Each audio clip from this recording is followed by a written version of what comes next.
Gente, soy Alfredo Tricánico dándoles la bienvenida a esto que hemos dado por llamar las historias olvidadas de los Beatles. Los Quarrymen comenzaron como un grupo de skiffle y ese movimiento musical fue el trampolín de lo que vendría después. Un camino de transformaciones que tomaron unos muchachos desconocidos de Liverpool con muchas ganas de hacer música, quienes terminaron conquistando el mundo.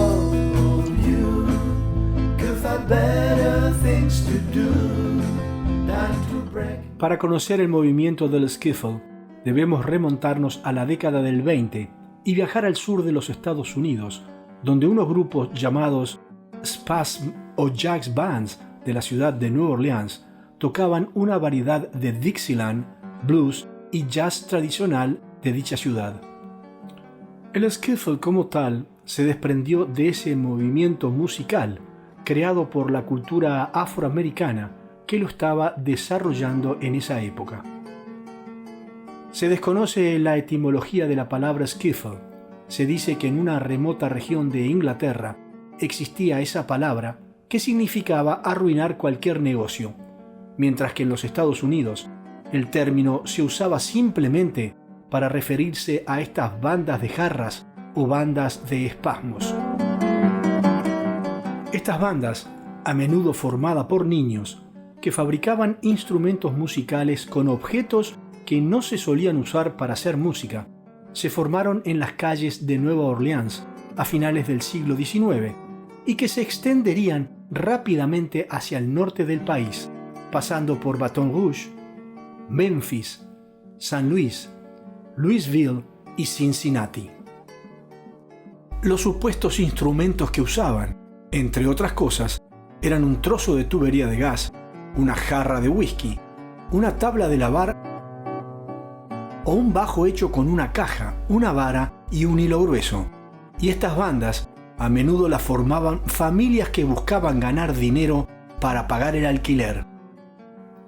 El primer grupo que tocó bajo ese apodo de Spasm Band en Nueva Orleans se formó en 1895, conocida informalmente como Stale Bread's Spasm Band y presentada como Racy Daisy Spasm Band en compromisos semiprofesionales como en la calle frente a la ópera del West End.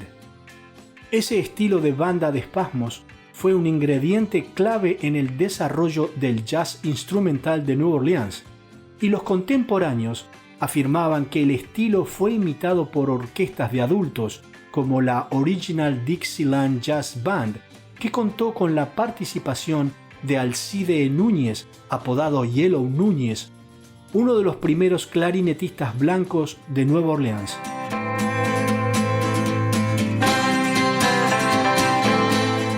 Esta nueva historia comienza en Gran Bretaña sobre mediados de la década del 50, donde unos adolescentes ingleses entre 14 y 17 años hacían todos los esfuerzos posibles para poder estar en los escenarios y desarrollar su música.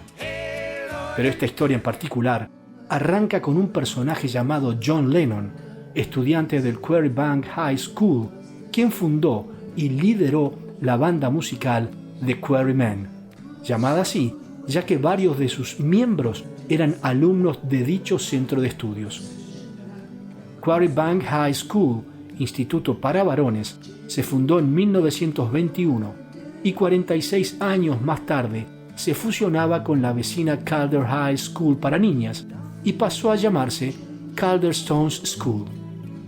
Pero volviendo a los Quarrymen, su formación fue en el 56 y la música que interpretaban era el skiffle y más tarde el rock and roll. Esa llamada locura skiffle, movimiento originado en Estados Unidos, se popularizó en Gran Bretaña y en el 57, cuando alcanzó su apogeo, había más de 500 bandas de skiffle en la isla.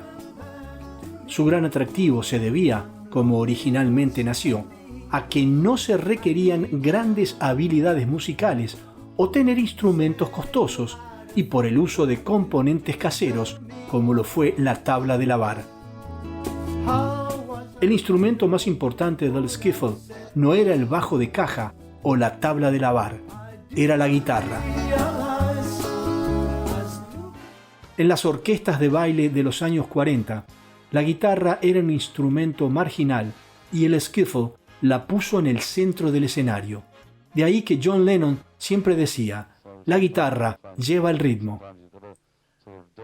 Billy Bragg, en su libro Roots, Radical and Rockers, decía, es difícil de creer, pero antes de los 50, las guitarras raramente se oían en la música británica y aparecieron en la escena del pop como parte del skiffle. Este fue un movimiento que surgió desde abajo y sorprendió a todo el mundo. De la misma manera, cuando a principios de los años 50, la música popular estaba dominada por grandes orquestas de swing. Las bandas de skiffle redescubrieron los primeros discos de blues y los reinventaron para una nueva generación. Y ese movimiento también marcó el despertar del adolescente británico, porque antes de esa generación parecía que los jóvenes pasaban directo de la infancia a la edad adulta. Pero esos jóvenes de la clase trabajadora, nacidos durante la Segunda Guerra Mundial, fueron quienes tomaron el control de su cultura. Más tarde, apareció en escena Elvis Presley y el skiffle de a poco dejó de estar de moda. John Lennon, Paul McCartney y George Harrison, como tantos otros jóvenes, estaban influenciados y querían salir al mundo.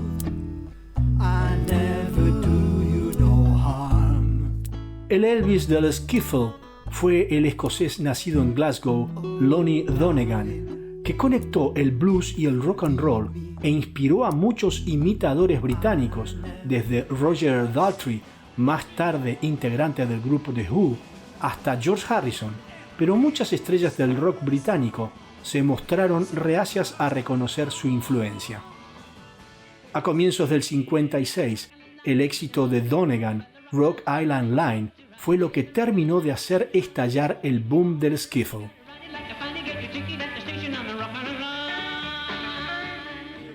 Rock Island Line se compuso en el 29 como parte de una campaña de marketing para el ferrocarril Chicago, Rock Island and Pacific.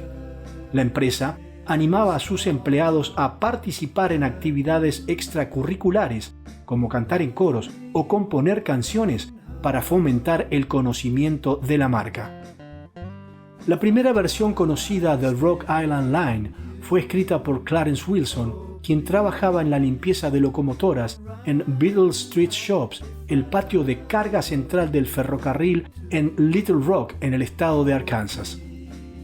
Clarence formó parte de un grupo vocal, el Rock Island Colored Booster Quartet, y este grupo interpretó su canción por primera vez en diciembre del 29. La letra de esta versión difiere en gran medida de la versión que posteriormente se desarrolló y se hizo famosa, con versos que describen a las personas y las actividades relacionadas con el trabajo en la zona de carga del ferrocarril. El Chicago Rock Island and Pacific fue un servicio ferroviario que comenzó a operar en octubre de 1852 y su último recorrido fue el 31 de diciembre del 78. Cuando Chris Barber Jazz Band estaba haciendo su primer LP, New Orleans Joys, no tenían suficientes canciones e incluyeron varias, entre ellas el cover Rock Island Line, grabada anteriormente por el cantante afroamericano de blues Judy William Ledbetter, más conocido como Lead Belly. En abril del 54, William John Clifton Haley, más conocido como Bill Haley, considerado el padre del rock and roll, ponía el tema compuesto por Max Friedman y James Myers, Rock Around the Clock, en lo más alto de las listas, grabado en los estudios de Decca de Estados Unidos, por lo que Decca Records de Inglaterra necesitaba algo con qué competir. Decidieron entonces largar Rock Island Line con Lonnie Donegan y su Skiffle Group, y se convirtió en un gran éxito en ambos lados del Atlántico, obteniendo un disco de oro en el Reino Unido y el primer sencillo de un artista británico en alcanzar el top 10 de Billboard en Estados Unidos en la 8ª posición. La primera grabación de Rock Island Line fue realizada por el folclorista y musicólogo John Lomax en octubre del 34 en la penitenciaría Cummings en el condado de Lincoln, estado de Alaska, y cantada por un grupo de presos bajo la dirección de Kelly Pace.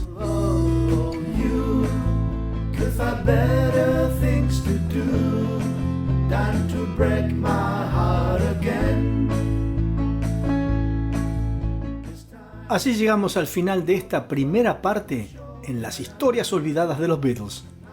En el próximo capítulo seguiremos descubriendo más de los orígenes del grupo que revolucionó al mundo. Muchas gracias por estar. Un saludo afectuoso. Hasta el próximo encuentro.